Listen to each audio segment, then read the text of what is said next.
एक important adjustment, वो है depreciation on fixed assets. Depreciation on fixed assets. अब आप पूछेंगे कि what do you mean by depreciation? Reduction in the value of assets. Reduction का मतलब ही होता है कि माइनस करो। तो जब आप असेट्स से माइनस करोगे तो ये डेबिट इफेक्ट होगा या क्रेडिट इफेक्ट? सोचो, असेट्स कौन से साइड में आता है? सर असेट्स ना balance sheet, asset is a debit side, am I correct? और डेबिट साइड से आप माइनस करोगे, लेस करोगे, तो कौन सा इफेक्ट? तो मेरा पहला इफेक्ट मिल गया, less from concern asset. Concern asset क्या? लैंड एंड बिल्डिंग रहेगा तो land and building, plant and machinery रहेगा तो plant and machinery, am I correct? तो ये हो गया क्रेडिट। अब अगर आपके असेट्स का वैल्यू कम हो रहा है तो आपके लिए फायदा है या नुकसान? सॉरी नुकसान। फायदा है या नुकसान? नुकसान। कहाँ लिखूं? ट्रेडिंग में लिखूं, पी&एल में लिखूं या बैलेंस शीट में लिखूं? डेबिट में लिखूं या क्रेडिट? डेबिट। बड़ा ही क्लियर आइडिया मिल गया आपको प्रॉफिट एंड लॉस अकाउंट के डेबिट साइड में। Is that clear? ये इंपॉर्टेंट एडजस्टमेंट है, 99% ये आएगा। Depreciation on.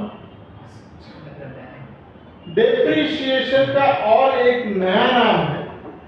ये फिक्स्ड असेट्स दो असेट में डिवाइड होते हैं, एक टैंजिबल असेट्स और एक इनटैंजिबल असेट्स। टैंजिबल असेट्स के लिए डेप्रीशिएशन, तो इंटैंजिबल असेट्स के लिए कौन सा वर्ड आना चाहिए सर? अमोर्टाइजेशन। कौन सा वर्ड आएगा? अमोर्टाइजेशन या return of dividends. Effect will be the same. Is that clear? Any doubt about this? पक्का? 100%? आगे बढ़ते। Next, outstanding expense. नया एडजस्टमेंट क्या कहता है? Outstanding expense. What is outstanding expense? Out मतलब बाहर, स्टैंडिंग मतलब ऊपर। ऐसा बिल्कुल नहीं। आउटस्टैंडिंग मतलब देना बाकी है। जब किसी को पैसा देना बाकी है तो उसे हम क्या कहते हैं? लायबिलिटी। और लायबिलिटी कौन से साइड होता है? Credit side. तो balance sheet liability side. Outstanding देना बाकी है, मैंने 1000 रुपए दिए, 200 रुपए देना बाकी है, तो खर्चा कितना हुआ? बस। तो आपने क्या किया? 1000 में 200 ऐड कर दिया, बोला 1200 हो गया खर्चा। हाँ या ना? तो आपने एक्सपेंस में क्या किया? ऐड किया। एक्सपेंस कौन से साइड मिलता है? Debit side. डेबिट साइड में ऐड करोगे तो कौन सा इफेक्ट? Debit effect. सर ये एक्सपेंस ट्रेडिंग वाला है या पी&एल वाला? दोनों हो सकते। वेजेस होगा तो ट्रेडिंग वाला होगा, पी&एल होगा, सॉरी सैलरी होगा तो पी&एल वाला। तो दोनों हो सकता है। तो हम यहाँ क्या लिखेंगे मालूम है क्या? Add in concern expense. वो एक्सपेंस अगर ट्रेडिंग का है तो ट्रेडिंग में चला जाएगा, पी&एल का है तो पी&एल में चला जाएगा। Am I clear? Any doubt? Next expenditure पे आते हैं। आउटस्टैंडिंग का उल्टा क्या है? Prepaid. That is expenses paid in advance. Expenses paid in advance. लेकिन खर्चा हुआ है क्या भाई साहब? हमें तो एडवांस में दे रखा है ना, तो खर्चा नेक्स्ट ईयर होने वाला है। इस साल का खर्चा है नहीं, तो अगर इस साल का खर्चा है नहीं तो वो खर्चे में ऐड होना चाहिए या लेस होना चाहिए? नहीं है तो लेस होना चाहिए।